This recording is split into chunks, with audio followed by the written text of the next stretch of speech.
You've heard it before, the physical body is a shell. But let's take that literally for a second. If you take it literally, you know what a shell is. It's like, a turtle or a tortoise. It has the physical shell on the outside of it. This is to say that the shell is not the actual experiencer. It's a temporary part. So, like, you know how a crab may drop its shell and get a new one. I don't know, maybe there's some other creatures that do that.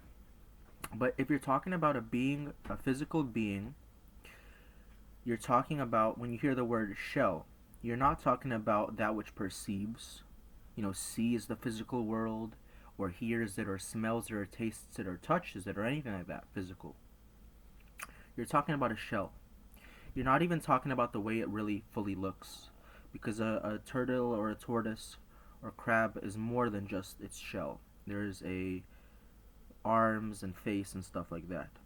So when people say that a physical body is just a shell of the person, they're saying just that. You see, you're saying that you can drop the shell and continue living with your spirit.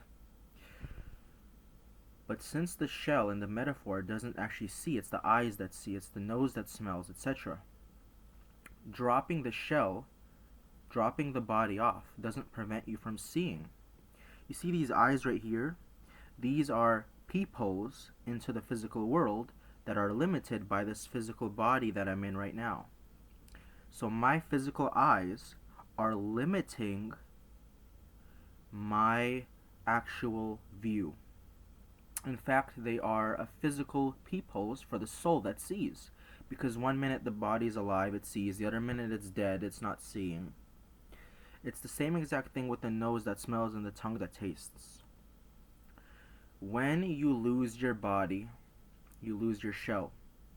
However, the soul still sees. The soul still smells, it tastes, it hears, it touches. The soul can still walk. The soul can do everything that the body can do and more. The soul can still feel stuff. It can feel emotions, it can see the physical world, and everything else that there is that the body can do. It can do exactly the same thing with the soul. On its own, just as the soul. That's what it means the literal, actual, metaphorical definition of the body is just a shell.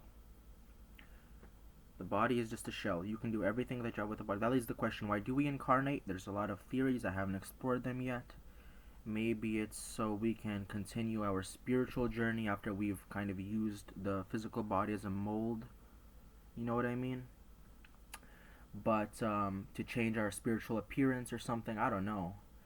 But it's quite interesting. I did have another theory as to why we might incarnate. Maybe it's a temporary thing that we have to do, that all spirits are required to do. Maybe it's not. I don't know. But those are just some thoughts. Thanks for watching.